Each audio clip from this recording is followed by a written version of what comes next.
Valentine's Day. Valentine's Day is a good time to, of course, share our love for each other and express that. I know it's been fun for the kids, you know, to have the Valentines and to share that with classmates and to practice, I guess, expressing what we feel, you know, practice expressing some kindness and love. As you might have noticed, we have a few extra hearts around here this morning. The reason for that, because Valentine's Day is past, but it was so close to the beginning of Lent, Ash Wednesday. And I read someone's suggestion that that love theme could be carried throughout Lent. You know, that we spend our time drawing out our understanding of what love really is. I mean, it's such a foundational thing. It's so foundational to our church's teachings. How much do we really understand what God's love is about? I was thinking, you know, it is something that we begin to casually say at a very young age, that word love. Even yesterday, I think Elin was saying, I love hot chocolate, you know, and I love mashed potatoes. We say that, you know, and even as adults, I know I say it, you know, I love this or I love that thing. We use it very casually. And I'm wondering, how much can we really wrap our mind around what God's love means? I want to read for a moment a passage. This is out of Emanuel Swedenborg's work, Divine Love and Wisdom. This is the very first paragraph that he writes. Love is our life. For most people, the existence of love is a given, but the nature of love is a mystery. As for the existence of love, this we know from everyday language. We say that someone loves us, that monarchs love their subjects, or subjects love their monarchs. We say that a husband loves his wife, that a mother loves her children, and vice versa. We say that people love their country, their fellow citizens, their neighbor. We use the same language about impersonal objects, saying that someone loves this or that thing. Even though the word love is so common to our tongues, still hardly anyone knows what it is. When we stop to think about it, we find that we cannot form any image of it in our thoughts. So we say either that it is not really anything or that it is simply something that flows into us from our sight, hearing, touch, conversation. We are wholly unaware that it is our very life. Not just the life of our body or our thoughts, but the life of every last detail. This is something, now what I'm about to read is something I thought about, and sometimes I just can't quite wrap my mind around it, but he says, I'm not wise apparently. Wise people can grasp this when you ask, if you take away the effects of love, can you think anything? If you take away the effects of love, can you think anything? Can you do anything? As the effects of love lose their warmth, do not thought and speech and action lose theirs as well? Do they not warm up as love warms up? I'm still trying to think that one through.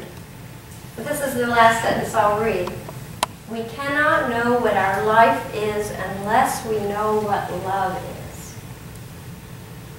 We cannot know what our life is unless we know what love is.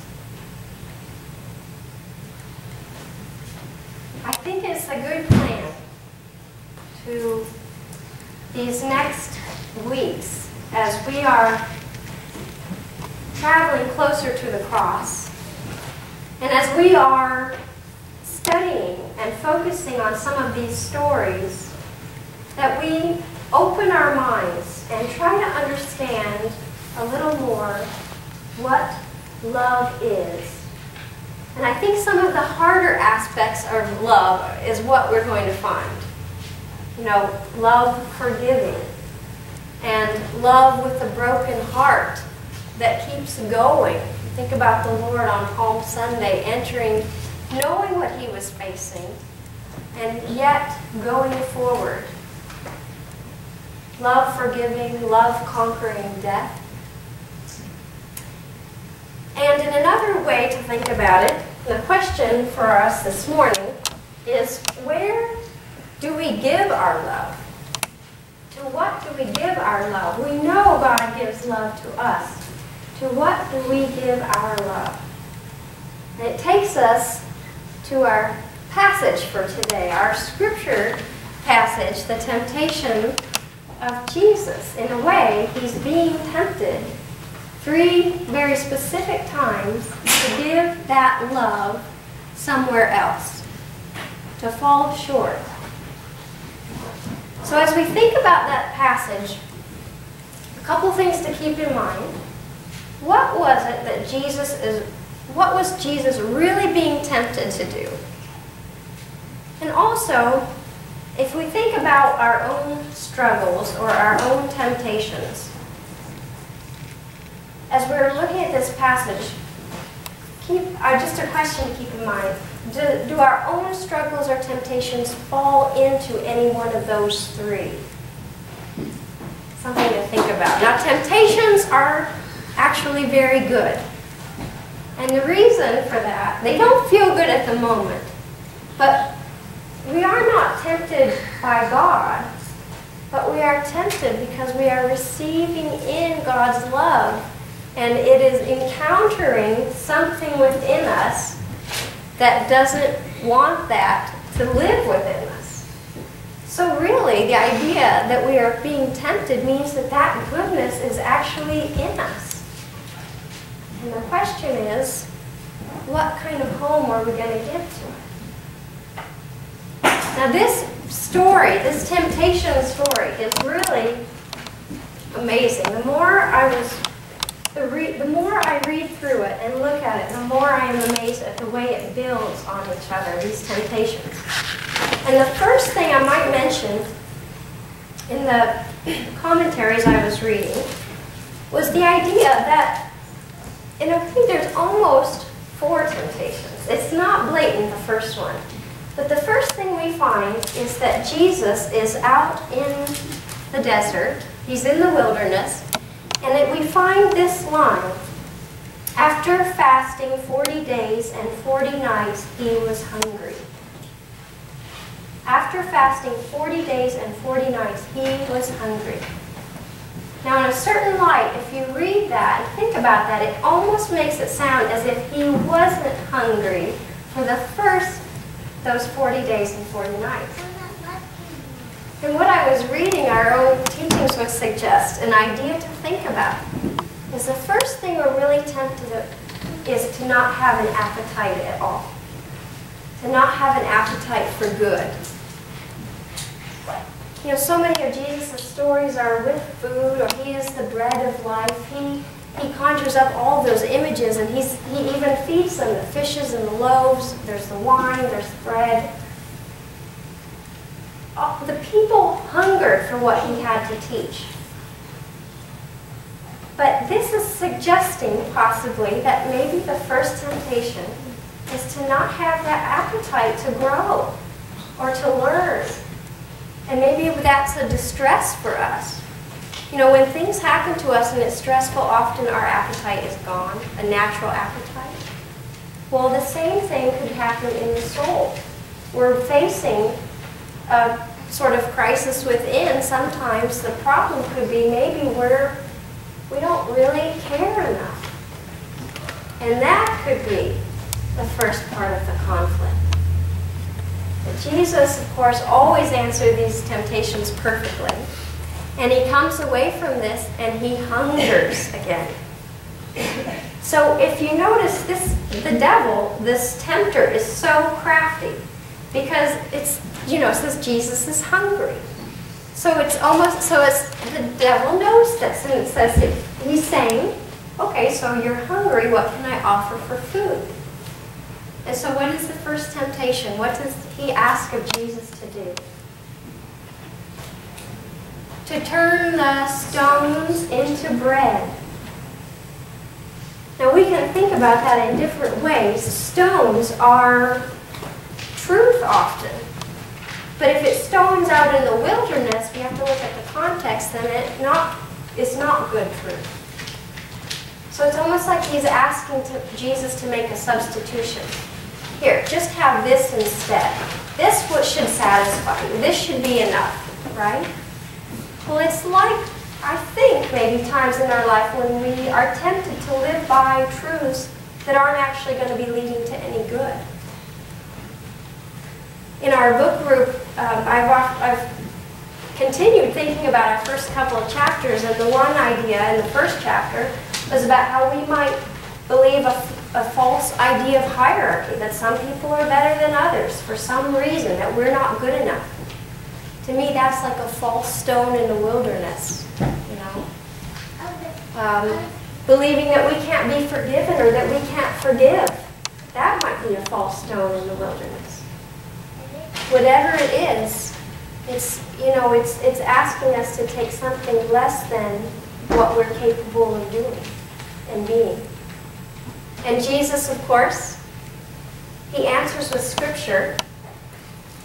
He does not give in to this temptation, and he says, man does not live on bread alone, but on every word that comes from the mouth of God. He's saying, in one light, it's important to have the right truth. He's using Scripture. Scripture, we can find our basis for the good life. So here's this crafty devil, and he says, okay, well, if you're going to use Scripture, I'll quote Scripture back to you. And he quotes Psalm 91. Now, when I read that, I don't know if anyone thought about Patty Thompson. This was the verse we memorized at Camp Minnesota. And he shall give his angels charge over you to keep you, to guard you in all your ways. Yes. I still have that, thanks to Patty. So this devil throws back Scripture. And it's as if he's saying, okay, you're saying what is really true is really important to you. So let's just concentrate on truth. In fact, he takes them to the highest point of the temple. So if you think about elevating the mind, elevating one's own intellect, right? Let's just think of truth. Let's forget about the good side. If this is the craftiness. If you think truth is important, let's just concentrate on that and forget about the love side. And of course, Jesus says this is not, what does he say? He says, it is also written, do not put the Lord your God to the test. He asked Jesus to throw himself down. Because it is written in Scripture that he would be saved. He should just do it. He should throw himself down. And we see this is not the life of regeneration to willingly take a fall. What life is full of twists and turns. And I saw this one time. Someone said, some say success is supposed to look like this, with the arrow going up. Success maybe actually looks like this, But what we hope is that ultimately what that life of regeneration is it's an elevating one. It's living a more noble life, not a baser life. It's progression of the human spirit and even happiness. And it is not from throwing oneself down. And Jesus, of course, resists it. So that will not do. Now, does anyone remember what the final temptation is? What does he do? Where does he take him? To a high mountain. To a high mountain. Now this could be seen as going more interior. So, okay, so Jesus he didn't go for this just truth idea. Mountains are symbols of love. So here's the question. The devil says, worship me and you can have all these kingdoms and everything that you see. This is the great question. Who are we going to worship in life? When it comes to our love, our will, it's the deepest, most interior part of us. It's the valuing part. What are we going to value in life? And it's a question we are asked every day in some form or another. What are we going to value? Are we going to value self? Not self in a... Self is good. We have to love ourselves and the world in order to engage the world. But what do we give priority to? One passage out of our church's teachings that I often remember is the quote that we are not life itself, but recipients of life. We are not life, but recipients of life. We are to be humble, a humble abode for the Lord's love in this world. So perhaps this morning what I might end with,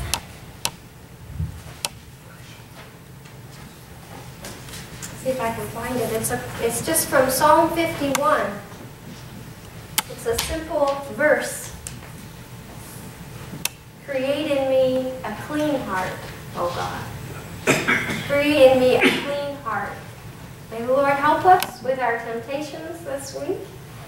May the Lord guide us, and may we remember this story and the power that the Lord has to help us to learn and to grow and to overcome. And may we remember that love that is there for us.